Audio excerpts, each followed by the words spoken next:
Misalkan seseorang pada saat mau wudu, dia merasa mau kentut nih, ya dia tunda dia wudu, kemudian dia kentut, udah beres itu kentutnya, kemudian dia wudu, selesai wudu, tiba-tiba dia rasakan ada sesuatu yang keluar, tapi suaranya bukan suara kentut, kayak dep gitu. Seperti misalkan dianggap ada angin yang terjebak di pantat gitu ya, ada angin yang terjebak di pantat, jadi ada rasa gitu. Nah, itu dianggap batal atau tidak? Yang kedua, masalah kencing. Orang-orang yang bekerja di perkantoran itu, dia kan pasti kalau mau wudu dia mau kencing dulu dalam kondisi berdiri. Dia paham, orang tersebut paham, pada saat setelah dia kencing, dia dehem 3 kali. Pada saat dia istinja, diurut-urut. Pokoknya diusahakan supaya itu benar-benar bersih. Kemudian orang itu berwudu. Tetapi setelah wudu selesai, dia rasa ada sesuatu yang keluar lewat farjinya gitu ya.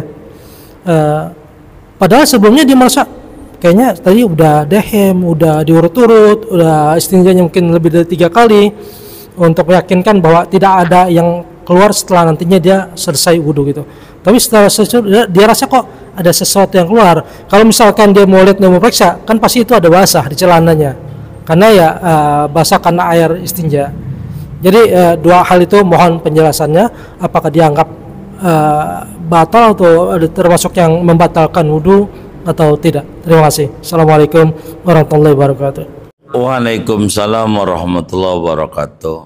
Satu kali Nabi ditanya oleh sahabatnya tentang sesuatu yang dirasa dalam perutnya bunyi. Tadi disampaikan, ini batal wudhu apa tidak dengan bunyi ini? Sholatnya batal apa enggak? Kata Nabi, yakinin dulu apa yang keluar itu dengan cara ada bau atau bunyi. Bila dirasa ada dut dari duburnya, berarti kentut ya. Begitu tuh. Atau enggak ada si dut mah, cuman nyampe ke hidung karena tingginya kentut tuh sebatas hidung. Bener enggak? Enggak lewatin hidung bau nih. Itu pastikan dia itu kentut. Begitu dengan yang ditanya yang pertama. Bila dia ini bunyi kayaknya bukan dari dubur dah, dari paha beradu karena dia kegemukan. Begitu. Maka bila dia tidak yakin itu dia dari duburnya, tentu wudunya enggak batal. Kenapa? Kata Nabi, da' ma yaribuk ila ma la yaribuk. Tinggalkan yang meragukanmu kepada sesuatu yang tidak ragu. Bila kita ragu, ini mah bukan dari perut, tapi dari paha beradu. Begitu bunyinya, maka itu tidak membatalkan wudhu. Sampai nyata bahwa bunyi itu dari duburnya. Itu bisa ketahuan sama dia.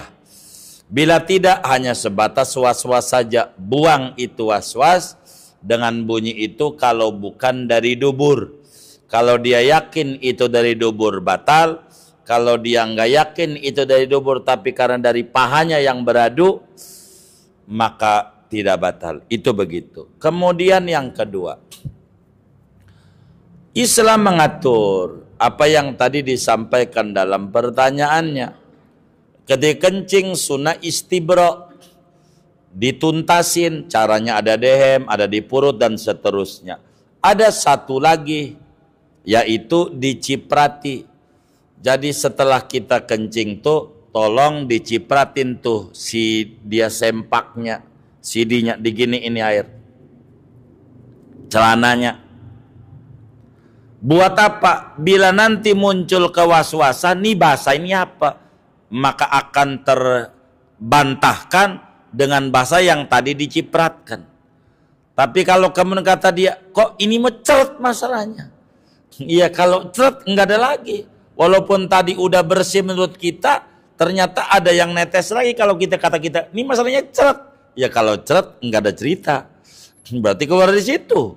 Kalau dia ceret, kalau cuman basah doang, makanya menghilangkan keraguan-raguan basah itu dengan kita dicipratin, biar tidak muncul was-was. Ini basah ini apa dari ceret kencing, apa dari dicipratin, maka kita ambil dicipratin, begitu supaya tidak muncul gangguan setan yang disebut was-was. Begitu. Tinggal dia kalau ada kadang cet, itu pastikan kencingnya belum tuntas, walaupun tadi saat kita kencing udah dehem lah, udah inilah. Makanya ada kalanya orang itu ketika sudah bermasalah pada ginjalnya gitu atau kantong kemihnya, seringkali kencingnya dia diri dari nongkrong tuh. Dari nongkrong ke diri bakal muncul ceret. Yang tadinya dia nongkrong udah bersih. Itu ada beberapa kasus kayak begitu. Jadi saya nggak bisa kalau kencing duduk. Kenapa? Saya udah di perut, udah dehem, pas diri ceret. Nah, saya kudu tuntasnya dengan diri jalan-jalan. Ya udah, ente diri jalan-jalan di kamar mandi, dirasa udah bersih, baru. Kalau memang bisa begitu, maka selama dia tidak ceret ini, dia tidak yakin daripada dia punya vaginanya atau farjinya, maka ya tentu itu bukan daripada yang membatalkan wudhu. Karena itu supaya menghilangkan itu obatnya satu lagi, yaitu diciprati. Tapi kencing dibasahin, supaya ketika muncul keraguan, ini basah apa ini?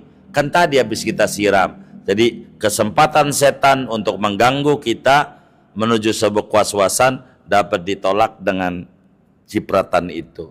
Caranya seperti demikian. Wallahu a'lam. Iya baik. Assalamualaikum warahmatullahi wabarakatuh. Orang kena sakit penyakit akhirnya pakai kateter tuh Ustaz. Air kencingnya kan ngalir terus di kantong. Dia menjalankan sholat dengan sempurna, ruku sujud dengan sempurna. Apakah setelah sembuh Pak dari kateter, karena dia sholat sambil ngantongin air kencing kan, mungkin seminggu baru udah nggak pakai kateter lagi, apakah wajib diganti sholatnya selama seminggu tersebut? Iya baik. Bila kemudian dia mengikuti aturan yang ada, maka tentu tidak perlu mengulang. Tapi kalau dia aturannya salah, maka wajib i'adah. Orang yang kayak begitu disebut namanya daimul hadas, atau dalam bahasa lain, bahasa ulama, sahibud darurah. Begitu. Orang yang terus-menerus berhadas karena kencingnya pakai kateter. Maka ini bagaimana? Maka tentu daimul hadas ada aturannya, yaitu wudhunya ketika masuk waktu bersihin dulu kantong kencingnya, kantongnya tuh dibersihin. Kalau bahasa Gersin ada dua, dicuci atau diganti, itu teknis namanya. Sesudah bersih lalu wudhu. Sesudah wudhu nggak boleh ngobrol, nonton TV segala macam, langsung sholat. Bila netes, sholatnya tidak batal, tidak perlu mengulang. Tapi kalau kemudian wudhunya sebelum dohor jam 12, wudhunya tengah 12, padahal pakai kateter, itu nanti udah dicopot, wajib diulang.